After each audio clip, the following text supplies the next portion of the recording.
This is the Rangers POSTCAST, your instant game reaction for the Texas Rangers, part of the Locked On Podcast Network.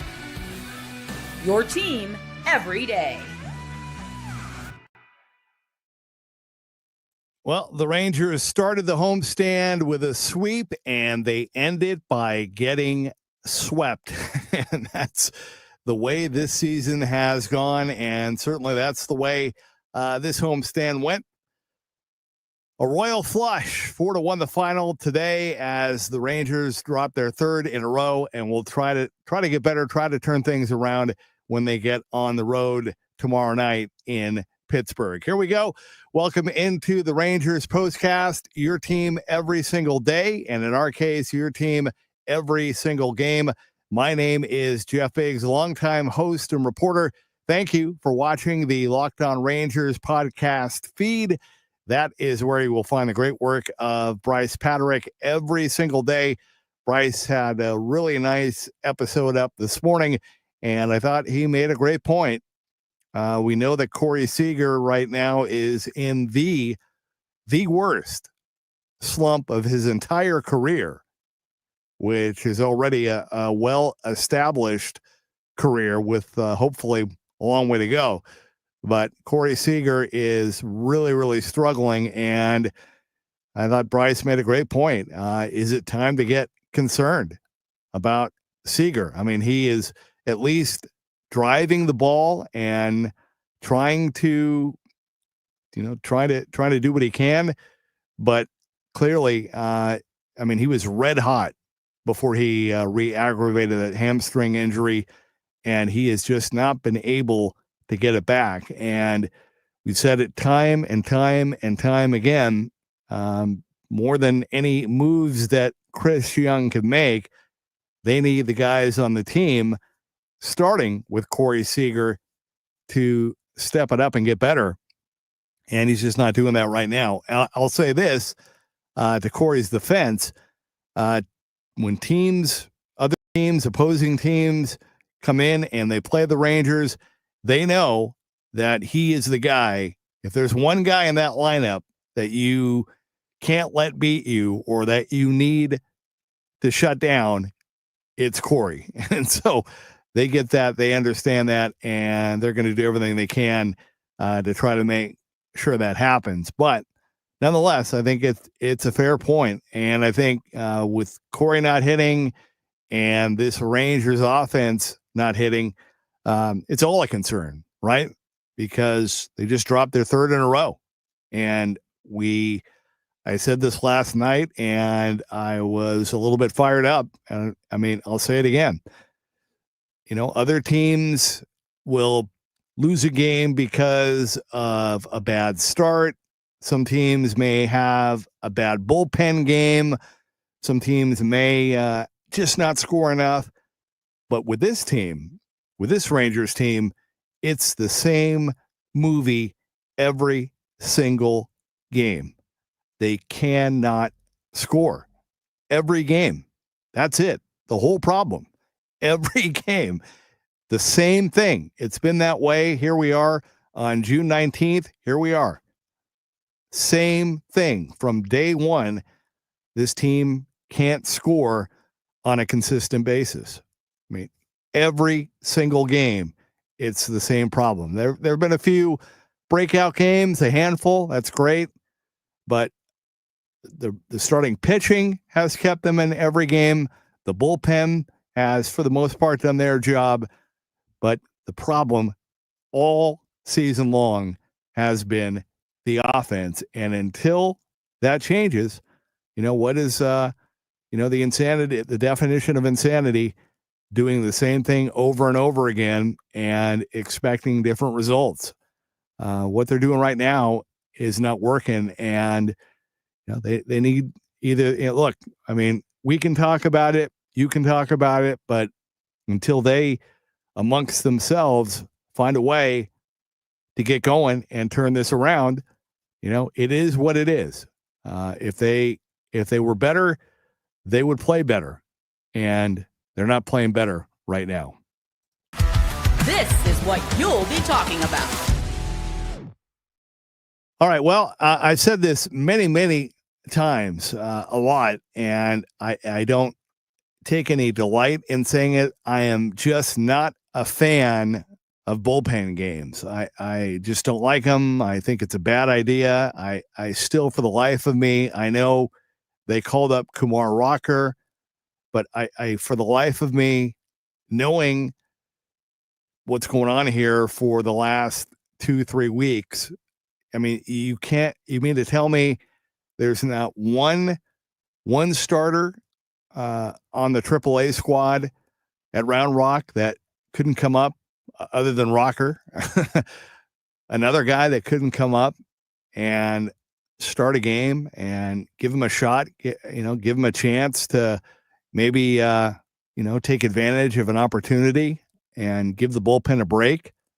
I just don't, I don't know. I just think it's lazy. I don't like it. I don't. And so I thought the first inning was the perfect example of that. Vinny Pasquantino, a big 2-out bomb to right field off of Sean Armstrong, 2-0 Kansas City. And again, this is Sean Armstrong that has gradually over the last couple of months improved and it's gotten better and better and better and better. And I mean, you have him throw last night, you have him come back and start the game today. That's not a second guess. That was a first guess. And so I just don't, I don't like it. I don't get it. I know they're big boys and they'll be, he'll bounce back and they'll be fine. I'm just not a big fan of that. So top of the first, the Royal, I mean, you couldn't ask for a worse start if you're the Rangers, 2-0. And then in the top of the second, the Royals do it again. Jac Caglianone, I mean, just a Herculean tomahawk home run to right center field off of Jacob Latz, who, aside from that, did really, really well. I mean, 5 2/3. He stepped up. He did his job, hopefully provided some relief for the rest of his bullpen teammates. But the problem is it put the Rangers behind 3-0. And I mean, with this team right now in 2025, 3-0 is like 30-0. And so that was pretty much the ball game right there. For the Rangers against Michael Wacha, he had Jonah Heim get on in the bottom of the third on an error by Caglianone. Bottom of the fifth, he had Adolis Garcia and Alejandro Osuna back-to-back walks. The Rangers had 2 on, nobody out, and then they went down 1-2-3, got nothing out of it. Wyatt Langford finally broke up the no-hitter in the bottom of the sixth, and Marcus Semien, props to him, extended his hitting streak to 11 straight games with an RBI double. That made it 3-1. But unfortunately, Robert Garcia gave up another home run to Caglianone in the ninth. That made it 4-1. And that was the ball game. Another thing I said, I don't like the once a week Robert Garcia. I think it's totally taken him out of his game. I loved it when we were using him on a much more frequent basis. I thought that was good for him. I thought he fed off of that. And now trying to save him for these rare closing opportunities that have not been there, he's not the same guy. And, you can disagree with me on that. Obviously, Bruce and Mike don't agree with me, and that's fine. I'm okay with that. I see what I see and, watch this team just like you do. And I still think, I think he would be better served pitching more often than how they're trying to use him right now. All right, we're going to take our lone time out. When we come back, want to hear from you via the comment crew. Thanks for being with me. I know it's a day game. I know some of you are probably at work. So we'll try to make it quick here and let you finish the day. Thank you, though, for being with us on the Rangers Postcast. All right. Well, whether you're gearing up for back-to-back meetings or shuttling the kids around back and forth to activities or trying to tackle that endless to-do list, your morning really sets the tone for it all, right? And that's why, okay, you should start with the perfect cup of coffee crafted for you. Enter Trade. Trade Coffee. Trade is the #1 coffee destination in the U.S., delivering fresh, incredible coffee from over 50 of the country's top roasters. Whether you're a cold brew fan or a pour-over purist, they've got a roast that you'll love. Now, this is the cool thing. The coffee is, and I have a bag, the coffee so fresh and smelled so amazing.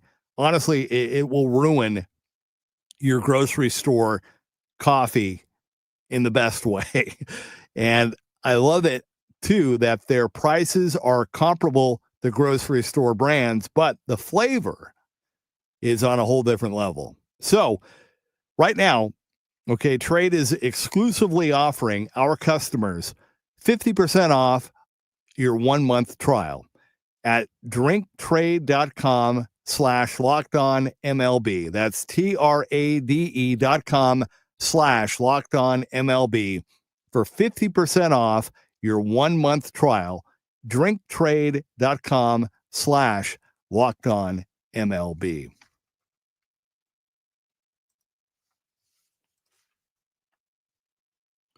And hey, tonight it's Game 6 of the NBA Finals. And have you ever decided at the last minute to head to a ball game with friends or family?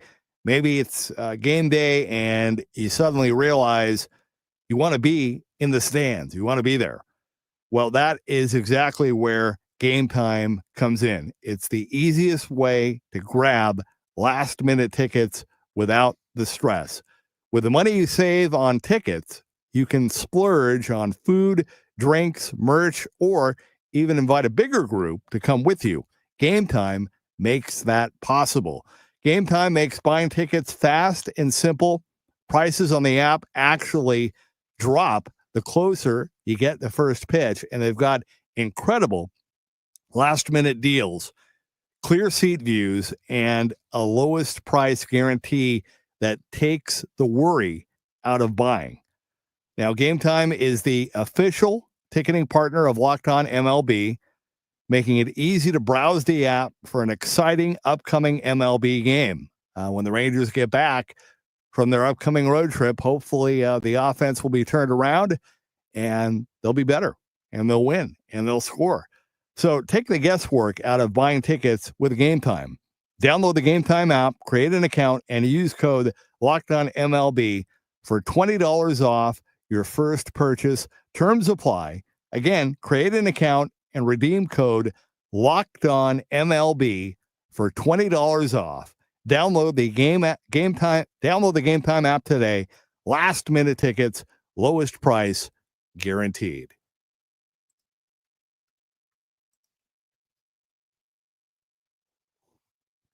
All right, welcome back to the Rangers Postcast. The Rangers get swept by the Royals, 4-1 the final today. Let's get to your comments. Alf, welcome back. Hope you were doing well. Another heartbreaker. Yeah, we missed you too, but glad you're in today. Sorry you had to do so after another loss. Hope we can make a trade that wakes these guys up. Glad to see Semien hitting at least. Yeah, I think it's going to be quiet on the trade front. We'll see. But I think for now it's going to be a little quiet. We'll see. I know.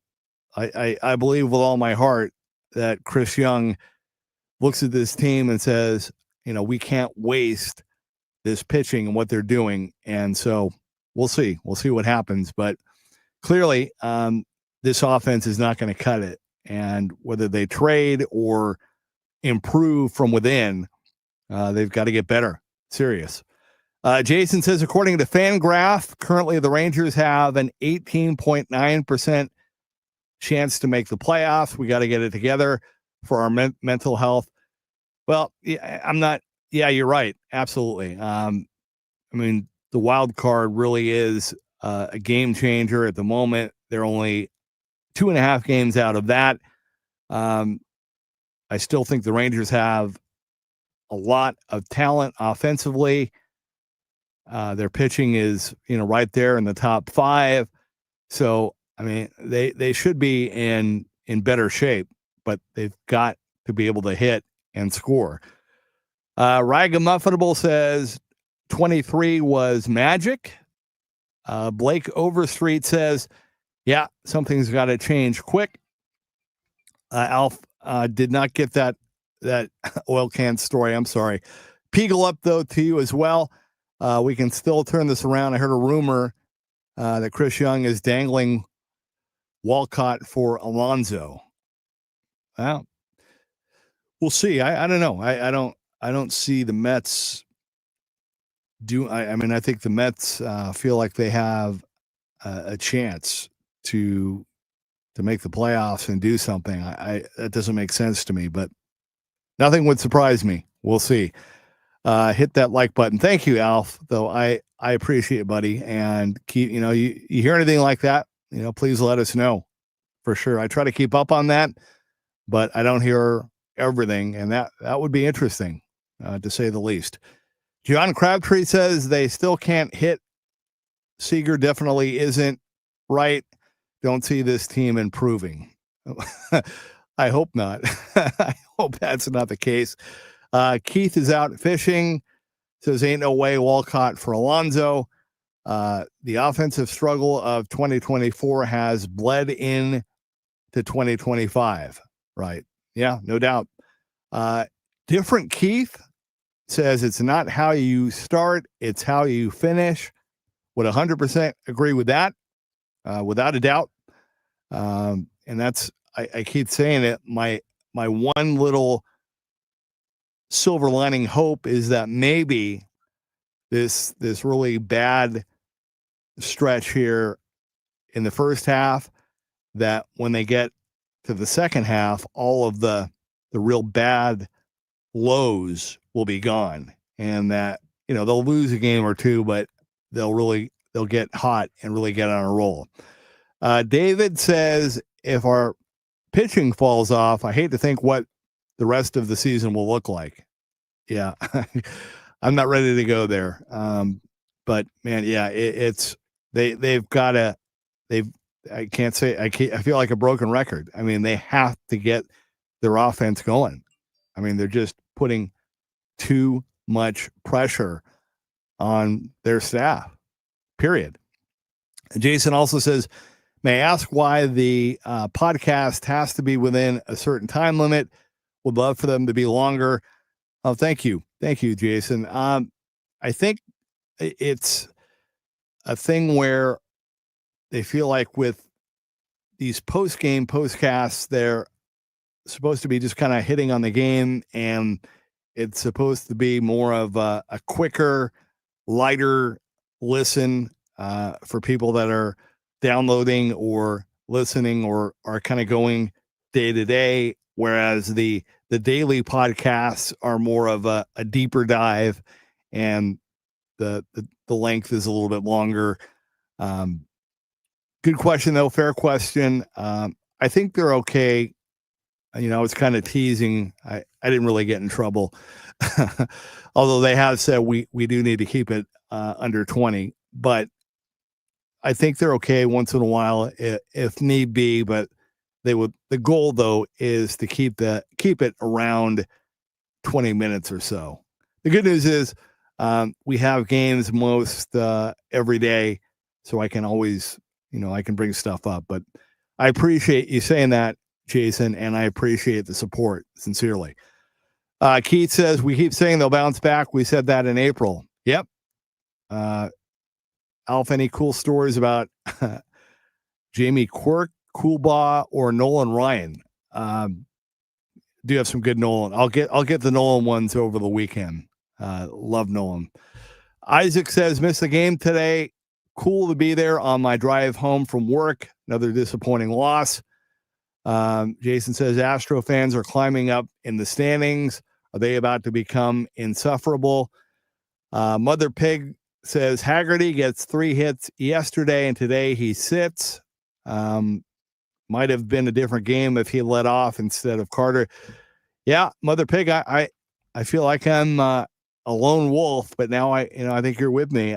I said now for almost a month, every time he gets in, he produces. I don't know why Bruce is so opposed to just letting him have a little bit of run at that leadoff spot. I know he's loyal to his guys that have been here, Wyatt and Evan, and I get that, and Josh, totally get that. But I mean, we're in mid-June now, and the offense is terrible. So Keith says, hope they figure it out before I go up there to see them play Detroit. Yeah, I do too. I'm with you. Isaac says, agree with Keith, is out fishing. Hate to be pessimistic, but I've lost hope, and they keep showing us who they are, a team with a terrible offense. Isaac, I appreciate the kind words, though, and appreciate you as well. And I'm glad that you, even though they're tough to watch and maybe you're cutting back, when you do make it in, all of you guys, when you do show up and be a part of the show, I appreciate it very much, sincerely. All right, that's established that we've said everything that can be said. Now it's up to the Ranger players to do their thing and to turn it around, and hopefully a weekend series in Pittsburgh, starting with Jacob deGrom on the mound tomorrow night. No Paul Skeens in this series. Hopefully they'll get it going. Hopefully they'll have some fun in Baltimore, where the ball can really jump out there at Camden Yards, and hopefully maybe this will be the time they turn it around. All right, we'll have a lot of updates, though. I'll be with you all weekend. I know Nathan Eovaldi is supposed to throw a bullpen.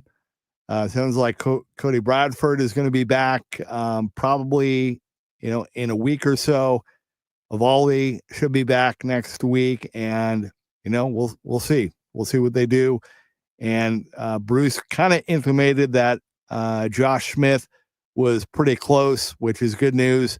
I wasn't sure how bad that was, but sounds like he was available to possibly pinch hit today, which means we'll probably see him back in the lineup over the weekend. All right. Hey, thank you guys. Enjoy the rest of your night and day, and we will do it again tomorrow night after an earlier start in Pittsburgh against the Pirates. All right, tough one today, though. The Rangers lose again. They fall to the Royals, who complete the sweep 4-1. This has been the Rangers Postcast.